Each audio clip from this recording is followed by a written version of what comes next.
So next article is Article 41. Right to work, to education and public assistance in certain cases. So these are the guidelines that state shall, within the limits of its economic capacity and development, make effective provisions for securing right to work and education.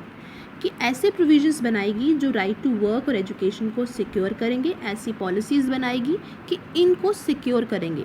तो वो policies जो है state अपनी economic limits के जो है वो accordingly बनाएगी. अब पब्लिक असिस्टेंस क्या होगी, जैसे जो अनएम्प्लॉयमेंट्स की प्रॉब्लम है, ओल्ड एज है, सिकनेस है, तो गवर्नमेंट क्या करते हैं, make policies to for the employment and give the old age pension, है ना. तो ये पॉलिसीज़ गवर्नमेंट ने बनाई है ताकि लोगों की वेलफेयर के लिए. तो अनएम्प्लॉयमेंट को दूर करने के लिए एक विलेज लेवल में मनरेगा जो है वो पॉलिसीज़ जो है वो जो है उन्होंने लोगों को दी है, लोगों की वेलफेयर के लिए. So this kind of policies जो है वो गवर्नमेंट बनाएगी to protect, to secure the right to education, right to work and public assistance in certain cases. So next is article 42.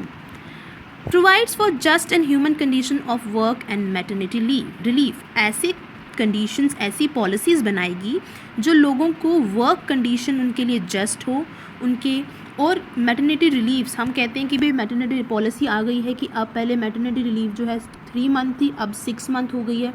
तो ये पॉलिसी कौन बनाता है, गवर्नमेंट बनाता है, while keeping in mind the directive principles of the state policy, the guidelines which are underlining in the directive principle of the state policies. Article 43, living wage, good working conditions for the workers. Workers के लिए working conditions अच्छी होनी चाहिए. ये जो है ये government का जो लुकआउट है उन्होंने देखना है, ऐसे प्रोविजंस बनाने. Living wages means, living wages क्या होता है कि फॉर द लिविंग के लिए हमें जो पैसे दिए जाते हैं वो सिर्फ एक ही कन्फाइंड ना हो, लिमिटेड ना हो. अगर महंगाई बढ़ रही है तो हमारी जो वेजेस है वो भी बढ़नी चाहिए. तो हम कहते हैं ना कि 7th pay commission is introduced by the government, every year we got the increment in our salaries. तो these are the living wages. So article 43A, participation of worker in the management of the industries. The worker who are working in the industrial areas, let's say the laborers, उनके लिए भी policies बनाना ताकि उनकी welfare के लिए काम हो. तो लेबर जो एक्ट है वो भी जो गवर्नमेंट ने पास किया था, while regarding the following the directive principles of the state policy. So next is Article 44. Article 44 says a uniform civil code for the citizens. Uniform civil code. So what is the uniform civil code? It is a form of law which replaces the personal law based on each religious, the custom of community for which there is a common set of rules giving to the citizens. Means ऐसे जो laws हैं, जो religious base पे laws हैं, जो कि somehow वो laws जो हैं वो So Article 44, Uniform Code for the citizens. So what is a uniform civil code? These are the laws of which replace the personal law based on the each religions, the custom of the community for which there is a common set of rule giving to the citizens. So the uniform civil code means सबके लिए एक जैसा जो है वो law होना चाहिए. जैसे अगर हम बात करें तो पर्सनल जो रिलीजियस लॉ होते हैं, हिंदू मुस्लिम मैरिज एक्ट, जो शाहबानो केस एंड द 3 तलाक केस, ये जो केस, इसके केस के बाद जो पार्लियामेंट ने जो भी लॉ पास किए, ये under the uniform civil code के लॉ के अंडर ही पास किए कि कोई भी रिलीजन जो है, पर्टिकुलर रिलीजन जो है वो एक सिटीजन ऑफ इंडिया के जो राइट टू फंडामेंटल राइट्स हैं, जो कोई भी उसके राइट्स को उसको इन्जॉय करने में रोक नहीं सकता. Article 45, provision for free and compulsory education for the children's. 46, promotion of the educations and economic inserts and scheduled caste and scheduled tribes and other weaker sections. तो उनकी प्रमोशन के लिए जैसे 20 जो अमेंडमेंट कर दी कि 27 % of reservation for OBCs in the every educational institutions. So these are the acts which government pass while keeping the directive principles in mind. वो directive principles को जो स्टेट पॉलिसीज़ को अपने माइंड में रख के पॉलिसीज़ बनाती है, किसके लिए, लोगों की वेलफेयर के लिए. So free and compulsory education की बात करें तो 86 अमेंडमेंट बाय द 86 अमेंडमेंट जो है Article 21A, and one of your fundamental duty that every children should get the education. So ये जो प्रोविजंस, जो भी पॉलिसीज़ स्टेट बनाती है, जो डायरेक्टिव प्रिंसिपल्स हैं, उनको फॉलो करते हुए बनाती है.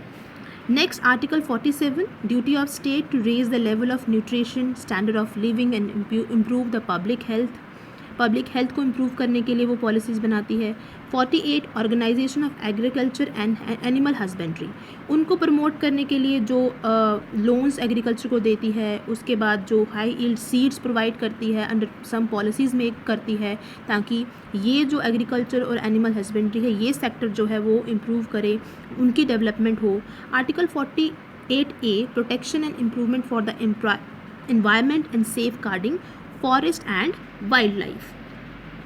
Article 49, protection of monuments and places and objects of national importance. So जो हमारे हेरिटेज, जो हमारा जो कल्चर है, उसको प्रोटेक्ट करना वो भी स्टेट का काम है.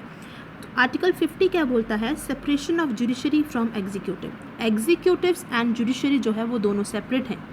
एग्जीक्यूशन का काम है लॉज को एग्जीक्यूट करना, जुडिशरी का काम है लॉज को प्रोटेक्ट करना, बट दोनों जो है वो सेपरेट होने चाहिए. दोनों जो है एक दूसरे के काम में, जो एग्जीक्यूटिव जो है वो इंटरफेयर नहीं करेगा जुडिशरी के काम में. सो दोनों को सेपरेट करना ये भी जो है ये स्टेट का काम है, क्योंकि एग्जीक्यूटिव जो है वो from the government of the state, from जो गवर्नमेंट जो पॉलिटिकल पार्टी गवर्न करती है कंट्री को, these are the executives. So उसका ये काम है दोनों को सेपरेट रखना. Article 51 provides promotion of the international peace and security. International peace और सिक्योरिटी को प्रमोट करना ये भी स्टेट का काम है. ये भी जो है गाइडलाइंस हैं हमारी गवर्नमेंट को कि आपको ऐसे अच्छे रिलेशंस बनाओ अदर कंट्रीज़ के साथ, ऐसी फॉरेन पॉलिसी बनाओ कि हमारा इंटरनेशनल पीस और सिक्योरिटी जो है वो प्रमोट हो. उसके बाद अगर कोई भी इंटरनेशनल डिस्प्यूट है उसको नेगोशिएशन से, आर्बिट्रेशन से उसको सेटल करो. These are the guidelines to the state while making policies for the welfare of the states, for the welfare of the citizen of the country. So जैसे कौन कौन से जो एक्ट्स बनाए गए हैं, जैसे पंचायती राज एक्ट बनाया गया है, 86 कॉन्स्टिट्यूशन अमेंडमेंट एक्ट बनाया गया है, ये सारे एक्ट जो हमने डिस्कस किए हैं, ये एक्ट बनाए गए हैं according to the directive principle of the state policy. So on the conclusion हम ये कह सकते हैं, directive principle of state policy are non justiciable rights of the people, guidelines to the center and the state government of India. These are the guidelines, non-enforceable and fundamental in the governance of the country. So it is the duty of the state to apply these principles in making to establish just society in the country. So I hope you understand today's topic. Thank you so much.